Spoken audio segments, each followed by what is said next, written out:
says, I don't know Mark Stone. I don't know who that is. I know Mark Hawkins. So, it seems like that. It was kind of weird, but... But some of the friends, whenever they would be mentioned or come up, Casey would get a little... Yeah, she didn't want us to mess with Mark. She's like, he has nothing to do with it. Don't talk to him. Don't bug him.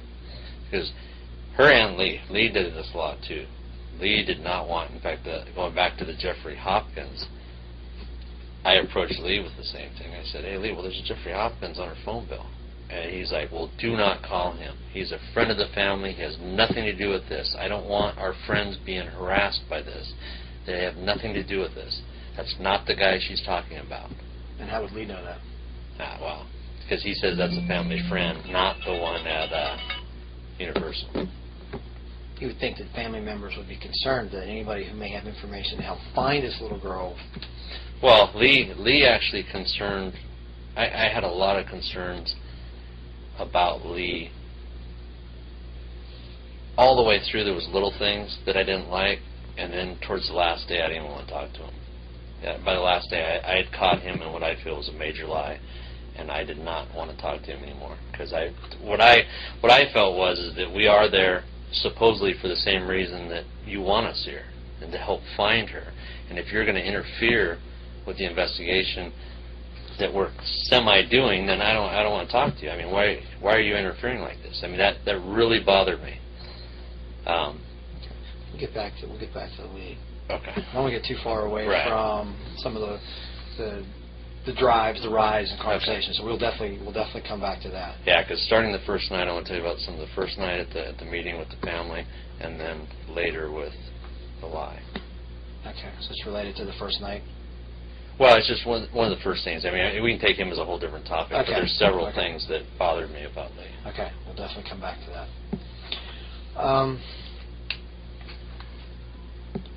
At any given point during the rides to and from the various places, did anything change with respect to the story, other than the Zenaida thing? Did anything change?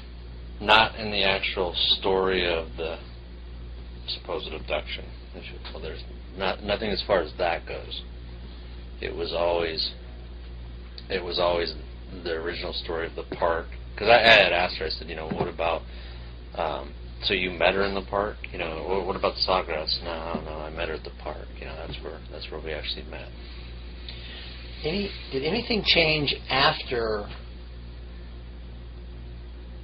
Let me ask you this specifically. I guess it's our understanding that you were there the day that we went to Jose Baez's office and had a conversation with Cindy. Casey was there, then Casey eventually left. Did she say anything during that ride back? I'm trying to think of what day that would have been. I remember the incident because we thought maybe she was getting arrested when you guys went in there and talked. That was later in the week, I know, because we'd always wait, close by. And Leonard was in the parking lot and said that you guys had gone inside. And I was like, well, I just called, and it seems like I'm still picking her up. I don't know. I mean, if I don't pick her up, then I guess that explains it. There was nothing changing as far... Did she say why she thought we were there? Did she say what was going on? I don't think so. I don't recall anything other than... Because, see, there's a change in her story a little bit, not in the story of the kidnapping, but in her mood and attitude a little bit. And I don't know if it was relation to that or if it was relation to just... I believe that the minute she got into... Okay, let's start from the beginning. To me, it was really weird why all of a sudden I was allowed to go and take her with no one else in the car. I mean, they knew Tracy was there, but before it had always been a family member. Cindy and Lee were with us. We weren't supposed to be alone with her. I thought it was quite odd to just all of a sudden, okay, I can take her to the place, to the attorney's office without anybody else in the car. And the very first day I picked her up, it was kind of funny because I know this was when George was mad, and George shakes my hand and says, just be careful. More like he was worried about me more than Casey. That, if something was going to happen, he didn't want us to get hurt instead of Casey. I mean, that's kind of the attitude I got from him. So we leave, and I had to believe that she was going into Jose's office and explaining what was said in the vehicle. It would seem to me that it just seemed that she was trying to, like, I would imagine Jose would be like, well, look, you got to start talking about Kaylee. You got to start doing something here. You got to, say something. Don't just have a good time on these rides.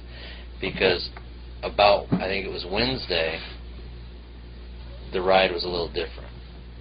And that was one of the big lies that I caught her in. And like I said, it doesn't have anything to do with this, but it goes to how I know she acts.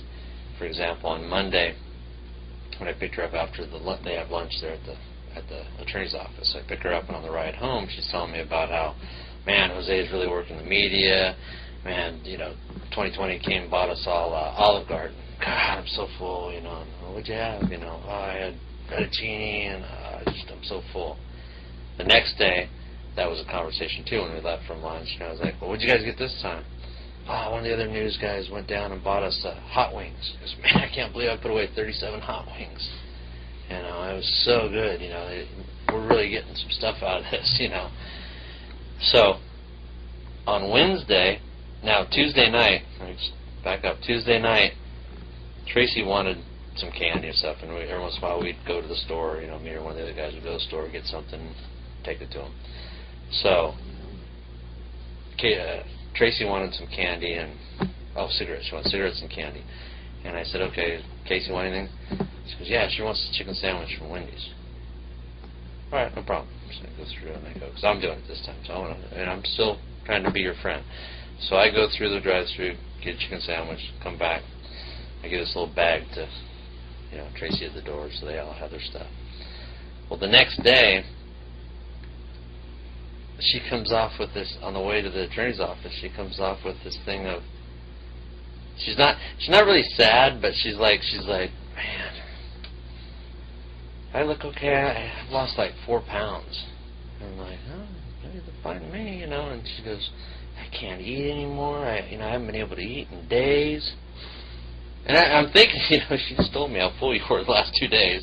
I'm sitting there, I'm like, oh, really? She goes, yeah, my stomach's upset with all this. And I haven't eaten. And you can see it click, and she goes, except for the chicken sandwich, that was great. She remembers that. She doesn't think about the 2 days before that.